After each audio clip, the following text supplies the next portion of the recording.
কেন্দ্ৰীয় গৃহমন্ত্ৰী অমিত শ্বাহে কৈছে যে অসমকে ধৰি উত্তৰ পূৰ্বাঞ্চলৰ সৰ্বাত্মক উন্নয়ন আৰু শান্তি তথা বিকাশৰ হকে কেন্দ্ৰীয় চৰকাৰে প্ৰয়াস চলাই আহিছে। উত্তৰ পূৰ্বাঞ্চলক বিশেষ ৰূপত গঢ় দিয়াৰ বাবে প্ৰধানমন্ত্ৰী নৰেন্দ্ৰ মোদীৰ প্ৰয়াস সবল ৰূপত প্ৰতিষ্ঠা কৰাৰ বাবে সকলো ব্যৱস্থা কৰা হৈছে বুলি তেওঁ কয়। কেন্দ্ৰীয় গৃহমন্ত্ৰীগৰাকীয়ে আজি গুৱাহাটীৰ আমিনগাঁৱৰ কুমাৰ ভাস্কৰ বৰ্মা পেৰেড গ্ৰাউণ্ডত আয়োজিত এখন বিশাল সভাত অংশগ্ৰহণ কৰি অসমত কেইবাটাও অভিলাষী প্ৰকল্প আনুষ্ঠানিকভাৱে শুভাৰম্ভ কৰি এই বিষয়ে প্ৰকাশ কৰে। তেওঁ কয় যে শ্ৰীমন্ত শংকৰদেৱৰ জীৱন আদৰ্শৰে অনুপ্ৰাণিত অসমৰ সাহিত্য সংস্কৃতিৰ ভাৱধাৰাৰ মাজত অসমৰ জনসাধাৰণৰ সুকীয়া পৰিচয় প্ৰকাশ পাই আহিছে।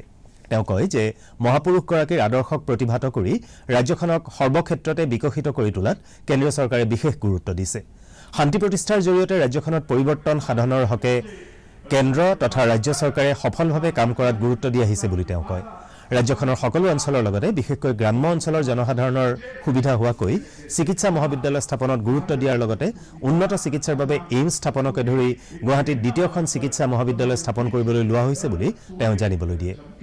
কেন্দ্ৰীয় গৃহমন্ত্ৰীগৰাকীয়ে কয় যে কালাপাহাৰ কোভিড হাস্পতাল আৰু মহেন্দ্ৰ মোহন চৌধুৰী হাস্পতালক সংলগ্ন কৰি দেশৰ ভিতৰতে অন্যতম বৃহৎ ছুপাৰ স্পেচিয়েলিটি হাস্পতাললৈ ৰূপান্তৰ প্ৰকল্প আৰম্ভ কৰিবলৈ লোৱা হৈছে। আনহাতে অমৃতসৰৰ স্বৰ্ণ মন্দিৰৰ আৰ্হিত বটদ্ৰৱা থানৰ উন্নয়নতো গুৰুত্ব দিয়া হৈছে বুলি তেওঁ কয়। কেন্দ্ৰীয় মন্ত্ৰীগৰাকীয়ে ভাৰ্চুৱেল মাধ্যমেৰে অসমৰ দ্বিতীয়খন চিকিৎসা মহাবিদ্যালয় নিৰ্মাণৰ শুভাৰম্ভ কৰাৰ লগতে অসম দৰ্শন আঁচনিৰ অধীনত ৰাজ্যৰ ৮,০০০ নামঘৰলৈ ২,৫০,০০০ টকাকৈ বিত্তীয় সাহায্য প্ৰদান আঁচনি মুকলি কৰে। ইয়াৰ উপৰি মহানগৰৰ ৩খন নতুন উৰণীয়া সেতু আৰু বটদ্ৰৱা থানৰ উন্নয়নী প্ৰকল্পৰ তেওঁ আধাৰশিলা স্থাপন কৰে।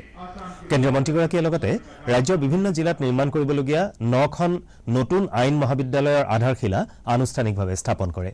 অনুষ্ঠানত ভাষণ দি মুখ্যমন্ত্ৰী সৰ্বানন্দ সোণোৱালে ৰাজ্যত অভিলেখ সংখ্যক নতুন প্ৰকল্প স্থাপনৰ সুযোগ প্ৰদান কৰাৰ বাবে কেন্দ্ৰীয় চৰকাৰ তথা কেন্দ্ৰীয় গৃহমন্ত্ৰীগৰাকীক অভিনন্দন জনাই কয় যে প্ৰধানমন্ত্ৰী নৰেন্দ্ৰ মোদীয়ে উত্তৰ পূৰ্বাঞ্চলক অষ্টলক্ষ্মী হিচাপে সুকীয়া মৰ্যাদা প্ৰদান কৰাৰ ফলত অসম আজি বিকাশৰ দিশত আগবাঢ়িবলৈ সমৰ্থ হৈছে।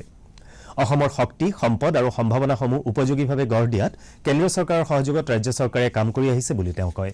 মুখ্যমন্ত্ৰীয়ে ৰাজ্যখনৰ নৱপ্ৰজন্মক বিকাশৰ নীতিৰে আগবঢ়াই নিয়াত গুৰুত্ব দি আহিছে বুলিও তেওঁ কয়।